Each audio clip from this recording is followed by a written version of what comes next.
The Fantasy Animation Podcast takes its listeners on a journey through the colliding and sometimes competing worlds of fantasy storytelling and the medium of animation. Each episode, we select an example of fantasy animation and consider the ways in which it functions to inspire and use our imaginations within the sphere of all things that are sculpted, composed, crafted and drawn. To help support the show, please subscribe via your podcast feed and give us a like and a quick review. It takes no more than a minute, but it really helps us to grow our audience. You can also find our archive of podcasts and our weekly blog at fantasy-animation.org. You'll find the latest reviews there, features, editorials, all written by academics, writers, historians and professional animators working within these overlapping media, mediums and genres. Failing all that, tell your friends, tell a friend about the show and the good work we do here. There's no substitution for good old-fashioned word of mouth, so thanks for downloading, and I really hope you enjoy the show.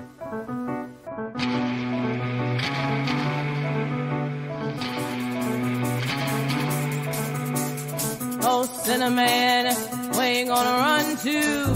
Cinnamon, where you gonna run to? Cinnamon, where you gonna run to?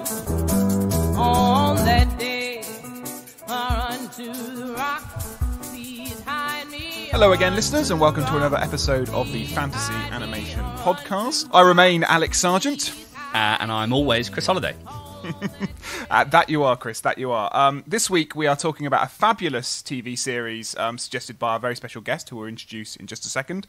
Lovecraft Country, a show that certainly in the UK kind of went a little bit under the radar. I'd be interested to hear about that difference between that and the US reception when we get to it. But a film that there's so many ways I could come at it as a fantasy theorist and historian. There's the obvious relationship between race and the imaginary that I think we should talk about, but identity more broadly. Lovecraft's in the name. We've got to come to him and the sort of paradox of using Lovecraftian imagery. And I'm by no means a Lovecraft expert, so I'm excited to learn more about that. I'm excited. Chris? Always excited. I'm always excited, and especially for this episode. I think there's lots to say about the use of effects in the program. At first glance, well, there are instances where it's invisible, instances where it's kind of striking, I think. Lots to say about kind of digital backdrops, blue screen processing. And I think at the risk of making a kind of crass parallel, I think there is something interesting about the sort of industrial splintering of location and digital that marks this series, and the issue of kind of reconstruction and restoration and the digital's role in restoring, and obviously, with a nod to the kinds of post-Civil War issues of reconstruction and restoration. So I think it's a fascinating program, and really pleased that we've got a chance to do something that definitely bypassed me at the time, and really thrilled to talk about it. Shame on us, but we have a guest to help us through it. Our guest this week is Bambi Haggins, an associate professor in the Department of Film and Media Studies at UC Irvine. Her work explores race, class, gender and sexuality across media and television history, a subject that she's published on in countless journals and edited collections. Amongst her academic achievements, Bambi wrote Showtime's Why We Laugh, Funny Women, and was the historical consultant and on-screen talent for HBO's Whoopi Goldberg's Presents Mums Mabley. She's also the author of a recent article that represents a new direction in her scholarship, Step 1, Check Yourself, which discusses how necessary it is for us to recognise our own biases in the development of in the process, I should say, of developing anti-racist pedagogies. And we're going to talk more about that towards the end of the show with her. Bambi, thank you so much for coming on the podcast. Well, thank you so much for asking me. This should be fun. We think it will be fun too. Thank you for introducing Lovecraft Country to us. We're now up to speed on it, having watched it over the last few weeks. For listeners who might not be up to speed on it, is there any chance you could give us a brief intro as to what this this weird little creature is, and perhaps your relation to it, and why you wanted to talk to us about it? No, but I'll try. The end. I got scared then. I got scared, Alex. I got scared. Sorry, Bambi. Continue. No. Lovecraft Country was based on a novel by Matt Ruff, which is basically conflating Lovecraftian horror and 1950s America. And during the era of Jim Crow, we have this family that has connections to this sort of supernatural lineage, and this Black family, and as a result of sort of all of the trauma that's taken place within this family, which were fairly common during the era of the Green Book, which has nothing to do with that horrible movie. But and so we see the relationship between George and the central characters. This is a Black-centered story. The major characters are Black. It is, and that's the thing. That's the thing that I think is really interesting about it, because even with all of these incredible magic and demons and monsters, the most dangerous monster is racist white people. Yeah. Oh my God! It's really hard to try to explain this in a way that makes sense. Nevertheless, go on. Well, I think one of the reasons I find it struggle to articulate what this was it seems to exist on the border of a lot of things, and sort of it courts a certain liminality to it that is both its strength and kind of its mystery. So, as you say, that serial narrative that you've wonderfully kind of condensed for us there, there's also this kind of episodic structure of the TV show, which is quite Monster of the Week-esque, which is that, within this kind of story, there's different supernatural occurrences, all of which, as you say, can be seen to allegorize certain aspects of the protagonist's experience in segregated, racist, white-dominated America. So there's that aspect. It's liminal in the sense that it's kind of riffing on this, Lovecraftian iconography, but we'll get on to sort of, how it uses that and how it reasons it. So it's just wonderfully between different worlds, both metaphorically and literally. And I don't know, does that feed into any of the stuff that you appreciate about the show? It's horror. Mm-hmm. It's historical drama. It is darkly comedic at times. Mm-hmm. It's fantasy with the whole magic arena. It's all of these things, and each, I'd say, in terms of genre, each episode sort of foregrounds one, but the others are always there. It's and just the different layers, not only visually, not only narratively, but in auditory terms. The second episode, which happens at the Artem Lodge when they're being held there, George and Letty and Tick, the title of the episode is Whitey's on the Moon. And Whitey's on the Moon, the Gilzat Karen poem, song, it becomes this really integral part of the narrative because of what this exclusive group of rich white men are trying to achieve with magic and a return to Eden, which I rewatched that episode right around the time that Jeff Bezos was going to space. Right. And it just seemed a perfect time to rewatch that. Yeah. In terms of the sort of disregard for the world in which most people were living in one person, one group's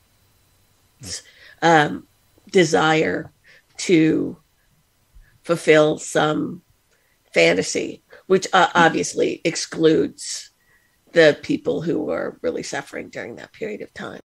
So I have a question based on what you said in relation to all those kind of generic elements in play, and I really like the idea that there's a lot in terms of ways to approach this program through lots and lots of different generic frames, and of course we could talk about the use of digital effects, and there are some fascinating sort of behind the scenes videos that show the building of all of this incredible world. But I wanted to actually go back based on that issue of kind of hybridity, I suppose, in some broad sense, given that it plays with, as you say, fantasy, science fiction, horror, and that kind of historical reality. And I wanted to go back to one of the first thing you said about the kind of confluence of lots and lots of different things, and then ultimately the way in which each episode, which seems to evoke the pattern of the novel insofar as there are these different segments, it would seem. So my question actually is about Afrofuturism, and whether or not we could consider this an example of something like an Afrofuturist text, really, because I don't know what I was expecting about the program, but the very first sequence of the first episode, I think, is embedded within a sort of science fiction imaginary, and then you kind of come out of it and realise you're in a real historical reality, and there's that nice little layering of fiction. I feel like there's also a play in terms of the position of Black nerds, because often you find yourself, which I proudly make claim to, you often find yourself in these situations where you're not included. And so your identifications come in different ways with the central characters. The conversation he has with another woman who was sitting on the back of the bus with him, the two Black passengers, as they're walking, because the bus breaks down, and of course they're not given transportation to the next town. And he's telling her about the John Carter story. And she says, "Wait, what? He's a Confederate?" And the reaction is, well, it's really not about that. It's about the story. And I do definitely feel like there are times that there are stories that you become tied to that are not written for you. So what I suppose, I guess it goes back to this question of Afrofuturism. Is this an example? Is this program an example of sort of trying to, in the spirit of Afrofuturism and how Afrofuturism leans on science fiction as part of that restorative work? Is this program, amongst the many hats that it wears, is it trying to sort of go back to a period of that kind of heightened segregation and not reclaim it, but do something with that? Because you mentioned that confluence right at the start. So is it Afrofuturist in the way its hybridity as part of its kind of project? Because I was sort of uncertain about the Afrofuturist element to it, given that it leans more towards horror. So just wondered whether or not we could think of it in those terms. If you think about the episode I Am, that focuses on Hippolyta, that there's no way you can't see that as Afrofuturism. But I think that there are moments in it that definitely do move towards Afrofuturism. I think it's most direct in the I Am episode. And I think even within that episode, there are winks to the audience about, this is going to take it. To me, it signaled this episode is going to take me into this very expansive and inclusive space. So I think, and I think that the idea of how that play with science fiction happens, I mean, this is not Octavia Butler or N.K. Jemisin, but there are touches of it. There are definitely touches of it. And I think that it's, I think that you can see this influence. So I think that there are definitely ways that they interconnect. And it was actually getting into N.K. Jemisin in the past few years that I have gone back to read more Octavia Butler and to become more well versed in Afrofuturism, but it still is a project for me. Yeah, I suppose we've talked previously when we did an episode on Black Panther, and we talked about Afrofuturism, and there's obviously lots to say, and perhaps it's almost the outcome of Trump as an inevitable lens across which to seem to read pretty much everything over the last sort of 4 or 5 years. But it just seemed that there was something interesting in relation to Afrofuturism and cruelty, and I think it's in episode 2, as you mentioned, when they sort of I put episode 2. It feels like Get Out. It's the most Get Outy. It's perhaps it shifts the balance a little bit and kind of plays with a party of white men in black tuxedos. And I was just there's lots to say, I think, about its relationship to a Trump. It's a kind of a Trump era text. But I guess Alex, I'm trying to think of where you're with the fantasy hat on. Obviously, it's a bit science fiction. It's a bit lots of things, but where does fantasy then fit into this, the dark fantasy, I guess, of this program? Well, actually, I was reminded when Bambi was speaking about the quote in the first episode, which seems to set up the sort of rules of the game here a little bit, which is exactly that moment where he said you can't read that. I can't remember exactly the quote, but it's why are you reading that story about a Confederate soldier? And he says something like, stories are like people. You don't have to like all aspects of them to love them, or something like that. And it seems to me that one of the things this show is playing with, or at least what struck me, was this idea of like of the sort of political power of the imagination, and when one is placed in a marginalized position in a society and you don't get to do much imagining. And we've talked on the podcast before about how we can read that sort of at a cultural level, but also just, on the history of fantasy fiction, particularly, US and Anglophone fantasy fiction is dominated by white stories of the white imaginary. And it's using a very interesting, it's trying to sort of offer some kind of black imaginary. That's how I read it. And there's some stories that articulate fears and anxieties, like the kind of first episode that's very kind of Lovecraftian and very horrific and used to articulate an experience of racial violence. And then there's the episode that we were just talking about with Hippolyta, I Am, which is a story of a woman who sort of longs to do more with their life, and then is given the power to do everything they could possibly want in their life and become a sort of traveller. And so in many ways the horror and science fiction liminality is, to me, one is an expression of fear and one is an expression of hope, but they're both given an opportunity to kind of be visualized in various episodes through this kind of pursuit of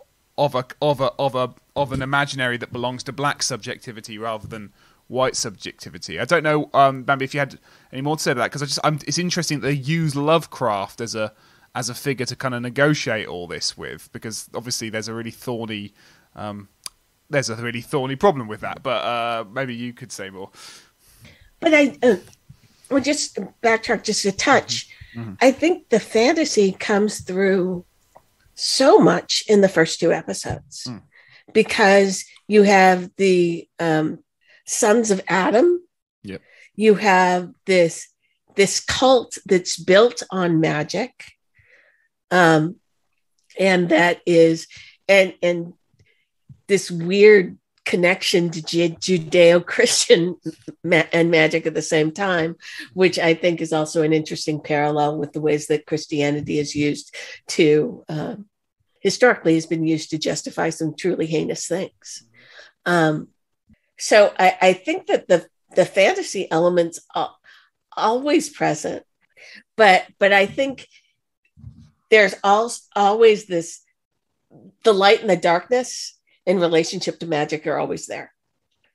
And you could say that goes along with, sort of the history of how magic is portrayed, that it always comes with a price, that whatever you do, there's always some price has to be paid.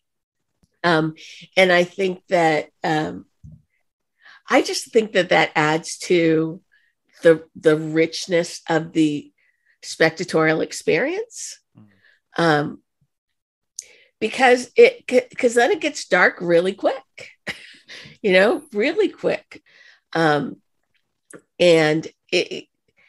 also the way these white men are looking through these windows into their specific rooms and playing with their heads. Christina Braithwaite, who actually one of the people I'm interviewing about it on his recap referred to Christina Braithwaite as the ultimate 53% white woman. 53% referring to the 53% of white women who voted for Trump, which became 55% in 2020, by the way. And so Christina has this articulation of these feminist ideas. Why am I limited? Why does my gender make so much of a difference? And, oh yeah, you're disposable. But so there is this, that choice again to transform Caleb into Christina, what had a really interesting subtext to it. And rather than being intertextual, it was extratextual. It was referring to things that happen outside of specific narratives, but in our knowledge within popular culture. So I don't think the present is ever past in this show. I think it's always there. So I had a question based on the relationship between the first two episodes and then episode 3, because I had a note under episode 3.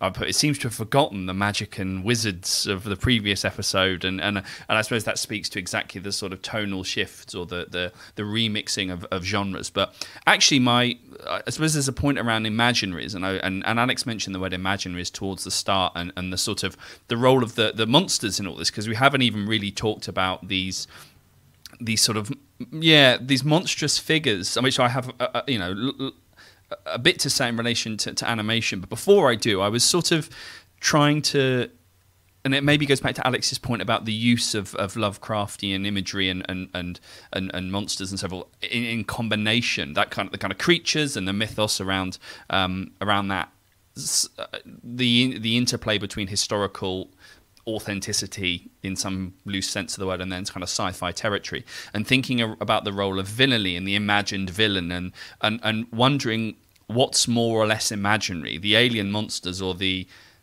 lens through which we look at this historical period. And it's almost like the aliens or the monsters don't seem to, I'm saying aliens but I mean monsters, the monsters don't really disrupt the authenticity of the program, even though they are quite obviously a signal of some kind of exuberant hybridity.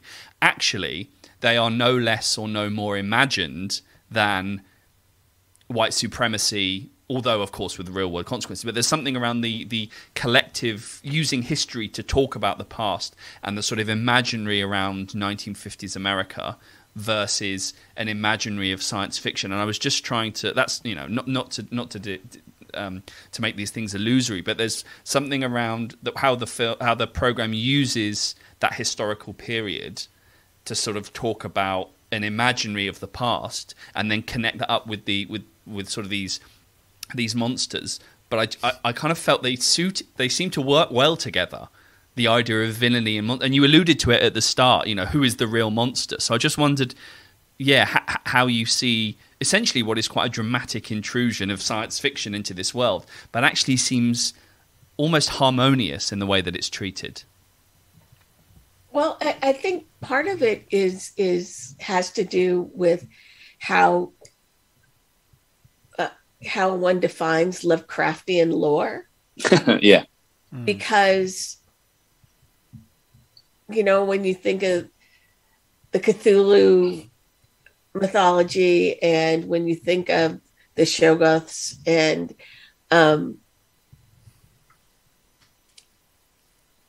is that sci-fi? Is it horror? Yeah. Or at the time that many of these were being written, they were referred to as weird tales, which defies strict generic classification. But I think that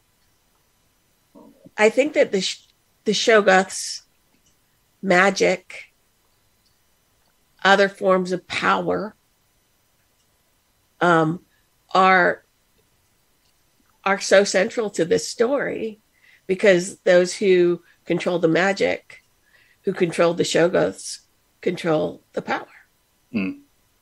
And that's why it's so pivotal in let me think of a better way to phrase this. In the book, it is a story about a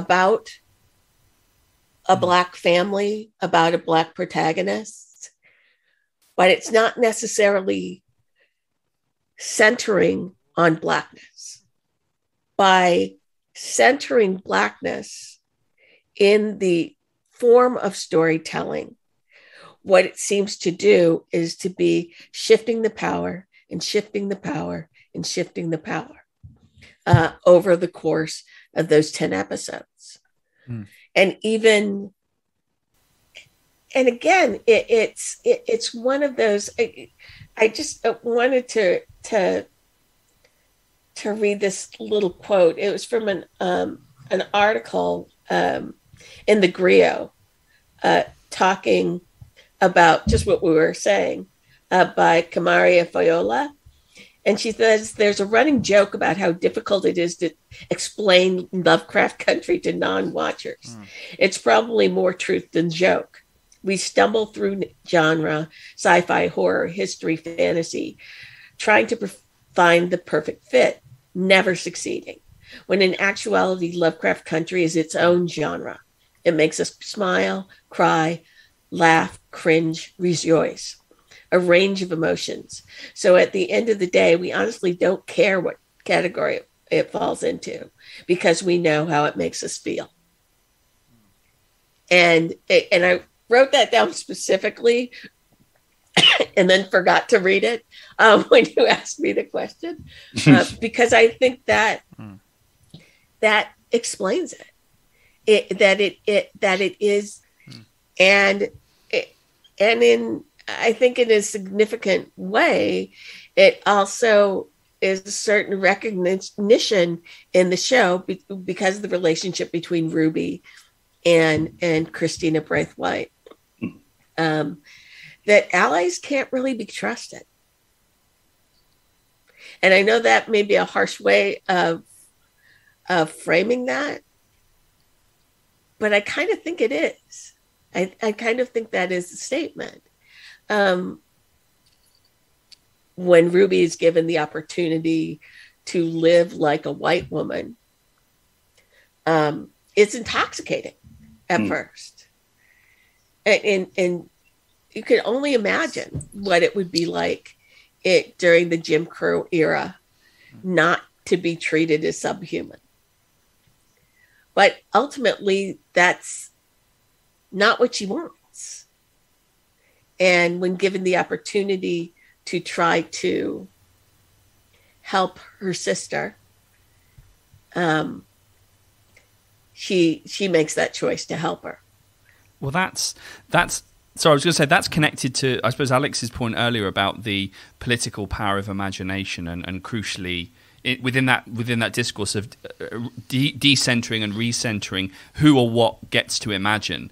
And then obviously in the case of Ruby, as you say, it must be absolutely intoxicating to be able to assume that kind of identity at that particular time. And it sort of makes... So I guess that's equally as imaginary as these Cthulhu. There's something really interesting about the power of imagination, the role of storytelling, and of course this goes...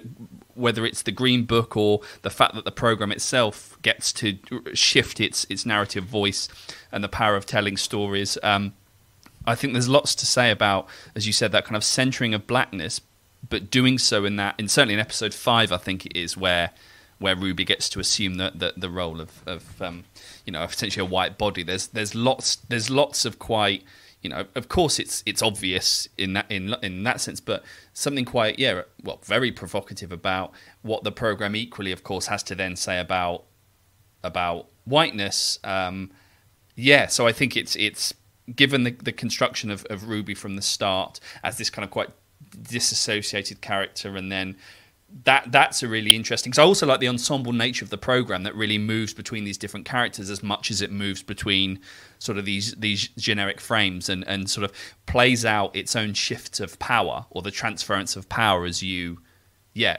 described it. Ruby's characters are interesting because she really drank the Kool-Aid of the American dream. She she knew she was going to be able to someday work at Marshall Fields. And the person there's never going to be more than one Black person working at Marshall Fields during that period of time. And the person they hired had none of her experience, but was more Eurocentrically attractive and lighter skinned. That's a devastating moment, but it's equally as devastating when she realizes how easily she got sucked into whiteness, because she's the one who's giving the young Black woman the hardest time when she comes in as the supervisor. She got completely Karen'd at that moment. And as a result of it,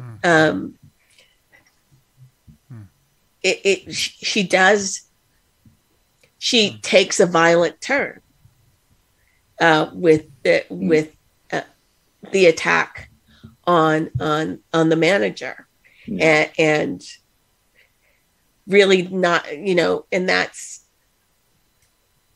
like the anger over centuries of white sexual assault of Black women, and that's central to this story, because the original Braithwaite founder was the one who raped Hannah, who was Dora's great grandmother, and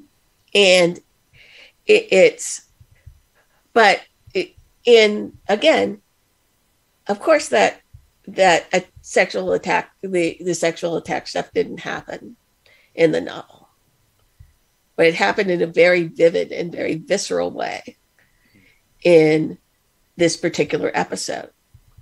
And by the time we get to the Emmett Till episode, because Emmett Till was a friend of Dee's, South Side of Chicago during that time period, it makes sense. Where she initially makes the choice to go with Christina rather than stay in the community. And she and Christina have this really intense exchange, because Christina said, you're not there. You chose not to be there. You're a woman who knows what she wants and wants what she wants. So Christina is immediately equating Ruby with herself, which ultimately Ruby can't do, because Ruby cannot construct herself simply as an individual.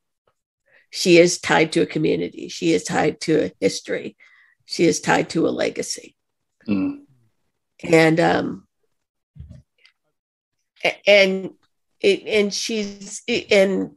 I believe the line is when she talks to Christina is saying, I realized I don't want to be white. I just don't want to have to worry all the time. And very different from the novel, because in the novel, not only does Ruby survive, she chooses to live out her life as a white woman. And that was the moment that I said, Misha Green cannot let that happen. I mean, I'll just be honest. I said, you cannot put that on screen. And she said, of course, I'm not going to put that on screen. Because that just fits into a whole nother racial fantasy, which is, well, Black people really just want to be white. Yeah. For the problems with colorism, because I don't think there's necessarily enough recognition of the fact that Letty does have privilege because of color and because she is a more Eurocentrically beautiful woman. And that also is a part of her audacity, because she is willing to speak up. She is willing to make a stand that initially I don't think Ruby or even Hippolyta would have, because that is privilege. And it becomes responsibility later, but initially it is privilege. Well, I was gonna say we're already we seem to be fast approaching the hour, and I've got lots to say about the animation side, but I just wonder if there's more.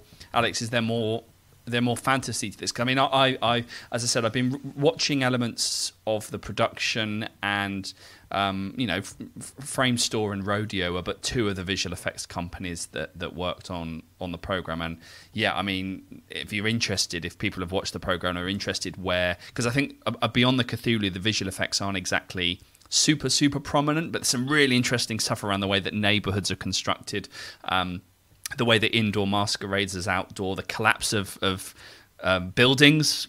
Well, I'll do a spoiler-free note on the collapse of buildings, as well as some incredible effects work in relation to sort of these snow-covered landscapes, crowd replication scenes. So I think there's lots to say about the role of the digital. But Alex, do you have any bits and bobs, anything you noted down that we haven't yet talked about in relation to fantasy, or anything that we talked about already? The only thing I feel we probably should touch on is, of course, H.P. Lovecraft himself, the eponymous kind of spectre that hangs over some of this, because we've sort of alluded to some of the sort of Cthulhu mythology and the sort of the weird in the sort of true sense of the word aspects of the show. But one of the things we were talking a few minutes ago about sort of the way the show slowly tries to move or redirect elements of power.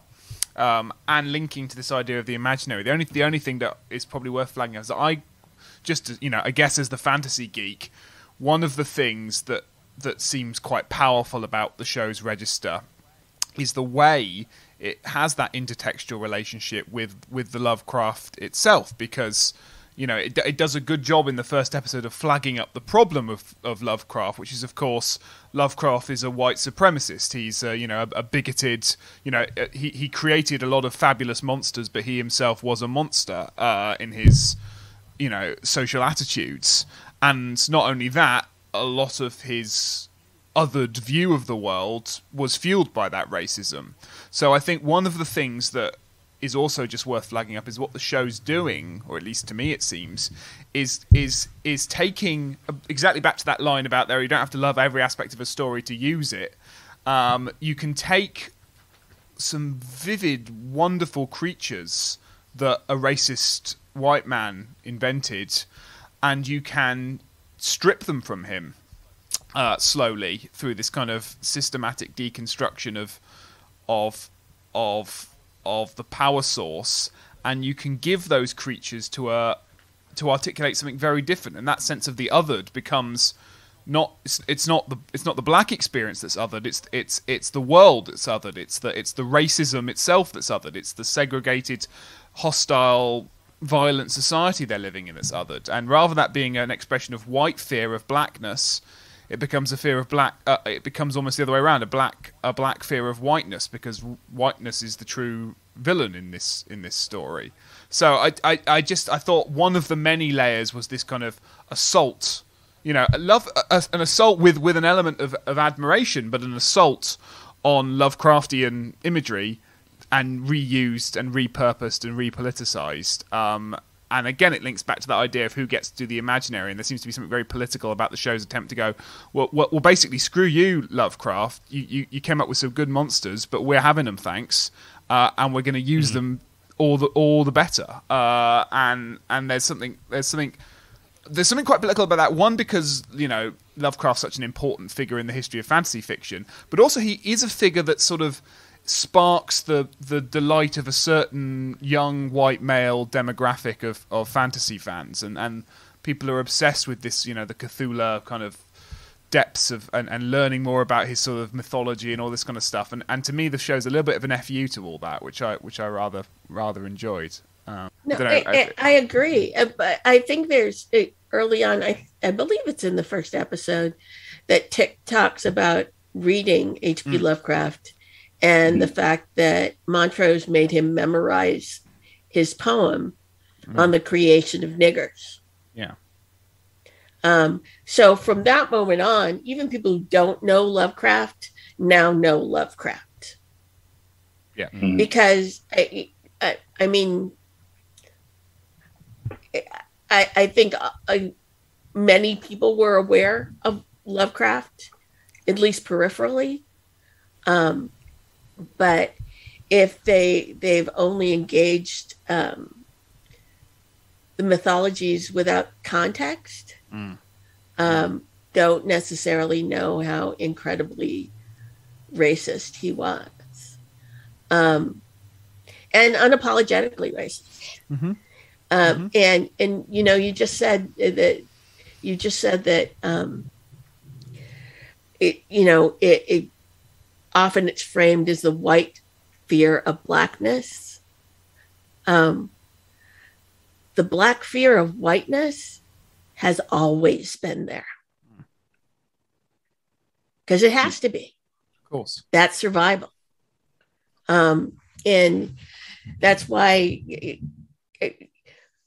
I mean, it was a wonderful thing last summer when, with the George Floyd, Justice for George Floyd protests all over the world. And you know, great that one of the cops who's murdered a black man actually went to jail. But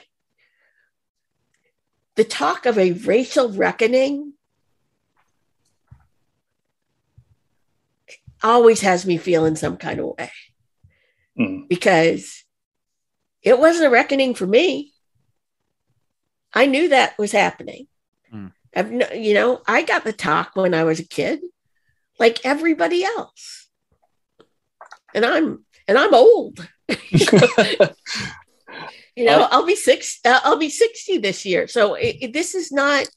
We think about that talk coming in the last 10 years, last 15 years. This is the last 40 years.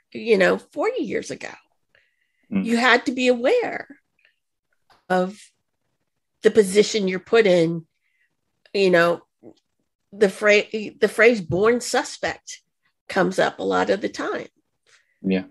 And so, to me, I think, even though there was a shift of power that was taking place, there's also a shift in subjectivity, in the understanding. Anybody watching this show was getting pulled into Tick and Letty and Ruby and Montrose and Hippolyta and Dee's subjectivity. Yeah.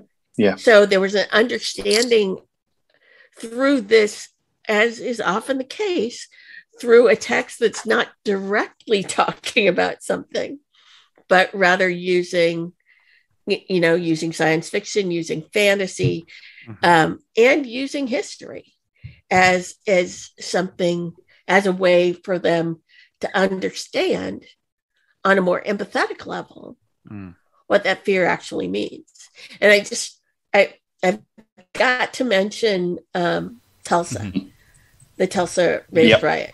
That's episode 7. Episode 7. No, it's the second to the last episode. I believe, Right. Which was episode 9. Oh, yep. Yeah, Rewind 1921, where they have to go back to get the book of names in order to save Dee.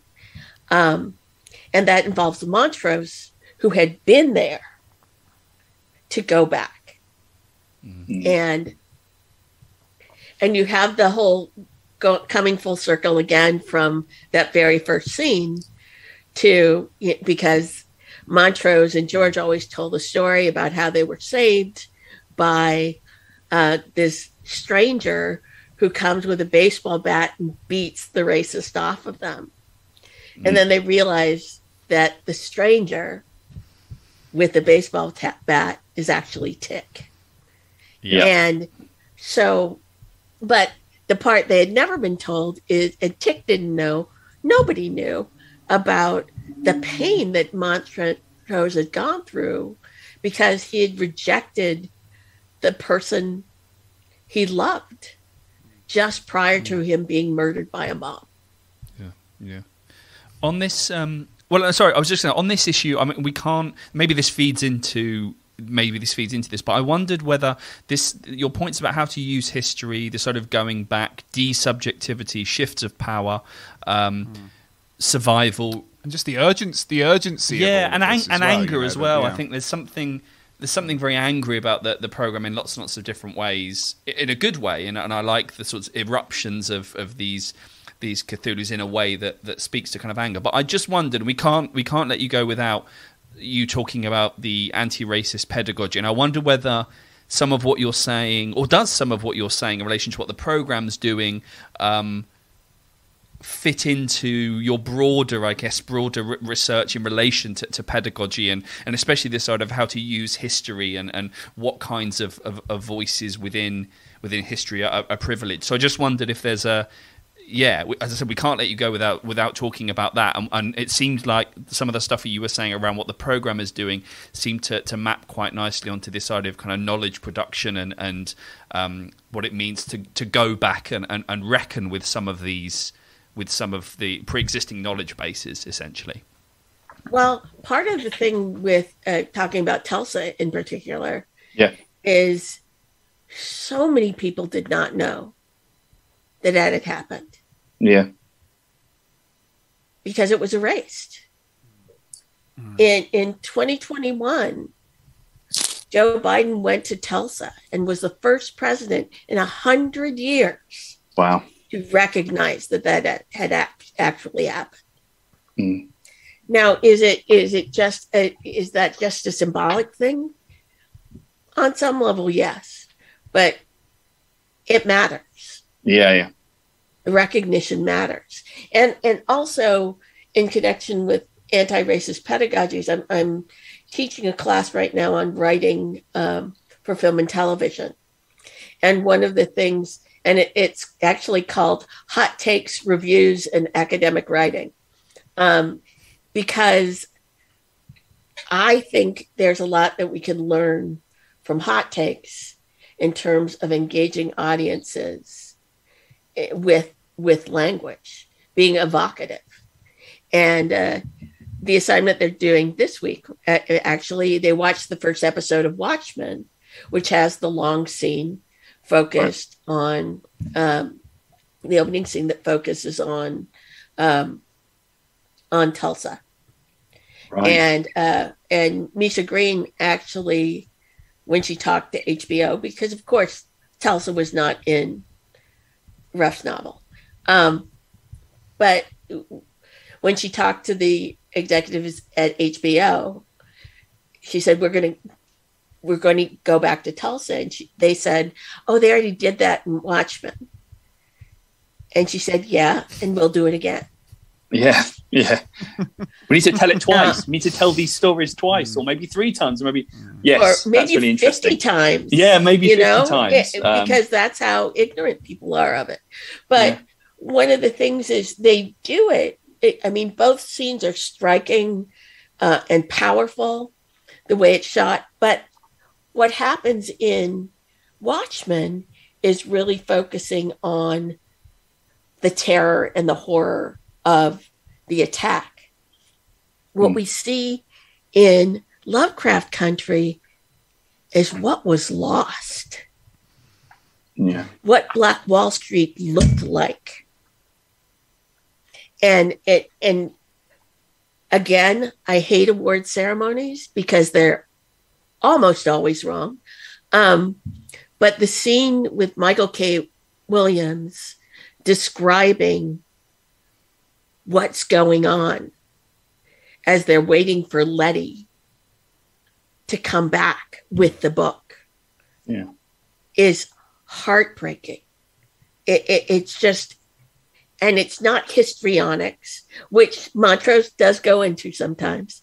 It is really just, you're seeing someone who's broken, describing what, if it hasn't already happened, will happen. I suppose it's tricky. No, I was going to say it's tricky. This idea of what was lost. I think that's really, really, really powerful and speaks to the sort of the idea of restorative work that are a label of restoration that we can give to a lot of text when it comes to us as also scholars trying to lean into fragments and names that were lost and bits of information that are missing, and trying as part of our thinking through knowledge about epistemological frames, but equally why it matters and the stakes of embracing fractures or spaces in knowledge. And so I suppose that the anti-racist pedagogy element is part of that work, that really important work to figure out what was lost and think about processes of recovery. Well, and also at least for me, they watched that episode of Watchmen. They're going to watch the Rewind 1921 a little bit later, because just different approaches to writing. In Watchmen, they were reading all of these different articles about it. Some were hot takes, some were reviews, some were features, and talking about how would you classify these types of writing. What was it doing with it? One article by Damon Young, who does Very Smart Brothers for the Root, is called "Maybe We Need to Burn Down All the Plantations." And so he's using that as a platform to talk about the discussion of Watchmen as a platform to talk about all of these ways that romanticizing the South, the plantation weddings, how all of those things really are, nobody's having picnics at Auschwitz. And it's not like either or. It's just another way of thinking about why would one time telling that story be enough? And talking to them about, when we're choosing to tell stories, when we're choosing to use guides as going into the stories that we want to tell, how the way we tell history, the way we know history, is based upon what we've been taught. And I didn't learn about Tulsa until I was in college. And I think, and again, like something central to me about anti-racist pedagogies is that we have to be willing to ask ourselves hard and not pleasant questions. What are the biases that I bring to it? How is what I choose to show? what I choose for them to read, how I choose to frame classics or the canon is really influenced by basically colonial white supremacist viewpoints that are baked in to our institutions. But they're also baked into us. Yeah. Because we were taught within those institutions. Again, you know, why do we have to watch Birth of a Nation again? Could we watch Within Our Gates just once? Yeah. The other Oscar Cho film, but it often is that it doesn't occur to us. Yeah, and it needs to occur to us, and that's. I feel like that's our job. Well, I think you're right. This kind of breaking through of racial imaginaries is challenging, as you say, challenging to do, and our job to sort of think critically and push careful and considered thought into these areas that are difficult. Exactly that you say. I think it's great, and it's something that, you know, is obviously we talk about a lot, certainly in UK higher education at the moment, and thinking through these processes of decolonisation. So I think really it's kind of really great to have a kind of perspective on that. Yes, Alex, sorry. Well, I was just going to ask: is this the examples you're giving? Is there anything people could access, or is there any open source stuff that Not you would? Yet. Not because I'm trying. This is the first time I've tried it, because they'll have watched one text and looked at it in relationship to these different ways it was interpreted, but then they'll do the comparative work with Lovecraft Country in terms of going back to that idea of why these stories need to be told more than once. But none of us does it perfectly right. You know, I have used the wrong pronouns. I have been wrong about naming the Latino, Latina versus Latinx. You know, I have not trigger warned something quickly enough. So I'm not making any claim to perfection. No, it's messy work. It's messy work, and I mean that in a positive way. I think it's messy work, and part of the challenge is certainly to speak to students and get them to embrace the messiness of a seminar, where we come to terms, often quite literally, with some things that, as you say, that may in some cases have been lost because, as you say, you know, recognition matters. Anyway, I think we could keep talking and wonderfully so. And I can't. I say this very rarely, but I can't write notes quick enough. So thank you so much, Bambi, for all of this. Can I just mention one last thing? Yes, of course you can. Yeah, of course you can. Of course you can. And it's about that sort of generational ways in which these transformations take place. Because I wanted to go to the very end,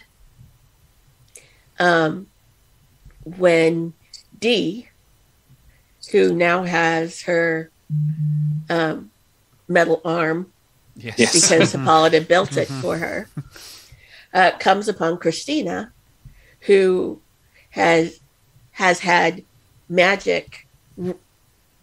She is banned from magic. But it's not just Christina. The sacrifice that Tick made and the sacrifice that Ruby made banned it from all white people. And I think, again, that's about the complete transference of power. And that's what makes this fantasy. But her line is, and the Tick Shoggoth is now Dee Shoggoth, when she says Christina's begging her to help her. And her Dee's line is, they'll never learn. And at first, many people thought she was talking about Christina. thinking that, oh, I'm going to help you now. I don't think she's talking to Christina. She's talking about the rest of the folks in their coalition who left her alive. And then she kills her. and I think that also, as I mentioned before, I think that it's a certain wariness about who's actually with us. Yeah. Because Christina did save Letty. Christina did help to save Dee, but it was all strategic for her own benefit. And, that may be a really less of an Afrofuturist view than a more negative reading of it. Yeah. But I think that's part of it too. Yeah. Because I think there are lots of lessons in these individual episodes. From the fact that Hippolyta was already incredible, but because of the time in which she was born, the world and her husband limited her. Letty was the one who was going to have to carry the responsibility and carry the power of the responsibility of the book, as in many political movements we've seen in the United States. That's the responsibility of Black women, although they don't get the credit. Yeah. So I really feel like, for some reason, when I started watching this, it made me think of the Twilight Zone. Because Rod Serling tried to write contemporary stories that were dealing with issues of race and class, and to a lesser extent, gender. And he couldn't get them on TV. The Twilight Zone came out of his frustration, because this way, if I make it sci-fi and make it metaphorical, I can get it onto television. Yeah, seems like fantasy as well. This is the kind of conversation that we've had on previous episodes with regards to that kind of reading of fantasy, and the way that fantasy. I know Alex would say fantasy matters, fantasy exists. Wonderful. I guess we should wrap up, Alex. I'm sort of loath to bring things to a close, but thank you so much, Bambi, for kind of wonderfully taking us through the twist, the nine tails, if you will, of the program, and the twist and turns of everything. And definitely, I would encourage people to watch it, because it does. There's a way of thinking about its narrative and synopses, but clearly there are these really big questions that kind of frame the program itself. So thank you so much, Bambi, for sharing all of your thoughts on the program. I'm also going to hand over to Alex now, because I can never do the rounding up, because he's got this down to a T. So I'll pass over to Alex. You can do the obligatory roundups. Well, okay, thank you, Chris. It is my honour as always. Bambi, thank you so much for coming on. It's been a pleasure to talk to you. Oh, it's been lovely. I'm sorry there are like so many other things that I wanted to talk about, but such is the life of a podcaster. Yeah. It's we'll have to do a sequel sometime. Do you do social media at all? Would listeners benefit from following you on Twitter or anything, or is that not quite your thing? No. Cool. No worries. I do have a Twitter account, and every once in a while I'll say something. But that's what most people are going for. Yeah. It's mysterious. And that's _ Dr. Bambi. Perfect. Okay. Great. And we are at Fananim Research, FANANIM Research. You also can find us on Instagram and Facebook. Of course, visit the website, fantasy-animation.org. Access the blog and archive of podcasts. We've got lots of other episodes touching on many of the issues we've touched on this show. None quite so expertly, but we do our best. And that's been us for another week, and we'll see you next time. Bye.